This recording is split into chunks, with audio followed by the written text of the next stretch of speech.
Ambani news ಗೆ ಸ್ವಾಗತ. ಪ್ರತಿದಿನ ನ್ಯೂಸ್ ಅಪ್ಡೇಟ್ಗಾಗಿ ಸಬ್ಸ್ಕ್ರೈಬ್ ಮಾಡಿ.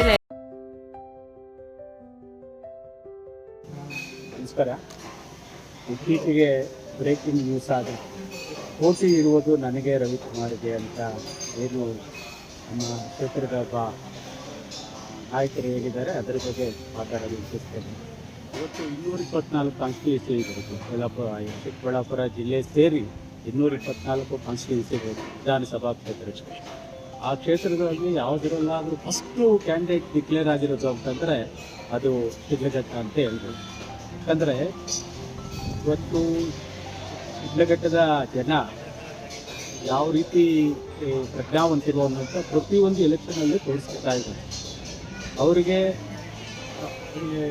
ಸಿಲ್ಕು, ಮಿಲ್ಕು ಮತ್ತು ಗೋಲ್ಡು ಇದಕ್ಕೆ ಪ್ರಸಿದ್ಧಿ ಆಗಿದ್ದಾರೋ ಅದೇ ರೀತಿ ನಾವು ತಮ್ಮ ಜನಪ್ರತಿನಿಧಿ ಆಗಿರಬೇಕು, ಯಾರನ್ನ ಆಡಿಸ್ಬೇಕು ಅನ್ನೋವಂಥ ಪ್ರಜ್ಞೆ ಅವ್ರಿಗಿದೆ. ಇನ್ನೊಂದು ಇಡೀ 224 ಕಾನ್ಸ್ಟಿಟ್ಯೂನ್ಸಿಯಲ್ಲಿ ಯಾವತ್ತಾದರೂ ಎಲ್ಲಾದರೂ ಯಾವ ಕ್ಷೇತ್ರದಲ್ಲಾದರೂ ಅವರೇ ದುಡ್ಡು ಕೊಟ್ಟು ಜನಪ್ರತಿನಿಧಿ ಗೆಲ್ಲಿಸಿರೋ ಅಂಥ ಎಕ್ಸಾಂಪಲ್ ಎಲ್ಲಾದರೂ ಇದ್ದರೆ ಅದು ಶಿಡ್ಲಘಟ್ಟ ತಾಲೂಕಲ್ಲಿ. ಇಂಥ ಪ್ರಜ್ಞಾವಂತ ಮತದಾರರ ಮುಂದೆ ಆ ಪೋಟಿ ಇರೋದು ನನಗೆ ಅವರಿಗೆ ಅಂತ ಹೇಳಿದ್ರೆ ನಿನಗೆ ಯಾಕೆ ಇಷ್ಟು ಆತರ ಪಡೋ ಅಂತ ಅವಶ್ಯಕತೆ ಇಲ್ಲ. 2 ವರ್ಷ ಇದೆ. ಈ ವರ್ಷ ಇನ್ನೇನು ಮುಗಿತು, ಜೂನ್ ಇದೆ, 1.5 ವರ್ಷ ಇದೆ. ಜನ ಆ ಟೈಮಲ್ಲಿ ನಿರ್ಧಾರ ಮಾಡ್ತಾರೆ.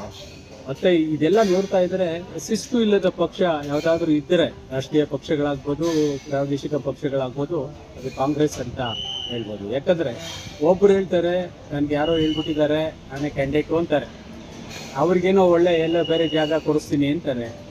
ಇನ್ನೊಬ್ರು ಹೇಳ್ತಾರೆ ನಾನು ಕ್ಯಾಂಡಿಡೇಟು, ಪೋಟಿ ಇರೋದು ನನಗೆ ಅವರಿಗೆ ಅಂತ. ಒಂದು ರಾಷ್ಟ್ರೀಯ ಪಕ್ಷದಲ್ಲಿ ಇಟ್ಕೊಂಡು ಅವರು ಕ್ಯಾಂಡಿಡೇಟ್ ಡಿಕ್ಲೇರ್ ಮಾಡ್ಕೊಂಡು ಅಂತಕ್ಕೆ ಹೋದರೆ ಇವರು ಶಿಸ್ತು ಈ ಪಾರ್ಟಿಯಲ್ಲಿ ಹೇಗಿದೆ? ಅದಕ್ಕೆ ನಾನು ಸಹ ಈ ಕ್ಷೇತ್ರದಲ್ಲಿ ಬಹಳಷ್ಟು ವರ್ಷಗಳಿಂದ, ದಶಕಗಳ ಕಾಲದಿಂದ ಕೆಲಸ ಮಾಡಿದ್ದೀನಿ.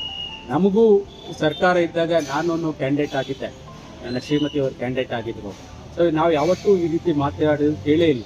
ನಾವು ಆಗಲೂ ಸಹ ಅಧಿಕಾರಿಗಳು ಕೈ ಕಾಲ ಇಟ್ಕೊಂಡು ಕೆಲಸ ಮಾಡಿದ್ವಿ. ಇವತ್ತು ಅದೇ ವಿಶ್ವಾಸ ಅಧಿಕಾರಿಗಳಲ್ಲೂ ಇದೆ, ಜನಗಳಲ್ಲಿ. ಇವತ್ತು ನಾನು ಯಾವುದೇ ಊರಿಗೆ ಹೋದ್ರೂ ಸಹ ಆ ನಿಟ್ಟಿನಲ್ಲಿ ಜನ ರೆಕಗ್ನೈಸ್ ಮಾಡ್ತಾರೆ, ನಮ್ಗೆ ಆ ಹೆಲ್ಪ್ ಮಾಡಿಸ್ಬೋದು, ಈ ಹೆಲ್ಪ್ ಮಾಡಿದ್ರಿ ಅಂತ. ಈ ರೀತಿ ಜನಗಳು ಈ ಒಂದು ಪ್ರಜಾಪ್ರಭುತ್ವದಲ್ಲಿ ಪ್ರಜೆಗಳೇ ಪ್ರಭುಗಳು, ಪ್ರಜೆಗಳು ಆಯ್ಕೆ ಮಾಡಬೇಕೇ ವಿನಃ ಆವಾಗ ನಾವು ಹೇಳಿದ್ರೆ ಅದು ದುರಾಂಕಾರದ ಪರಮಾವಧಿ.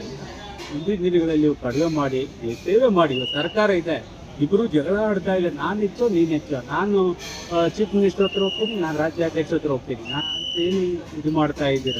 ಸರ್ಕಾರ ಇದೆ, ಏನಾದ್ರು ಜನಕ್ಕೆ ಉಪಯೋಗ ಅಂತ ಕೆಲಸಗಳು ಮಾಡಿ ಅಂತ ನಾನು ಅವರಿಗೆ ಮನವಿ ಮಾಡ್ತೀನಿ.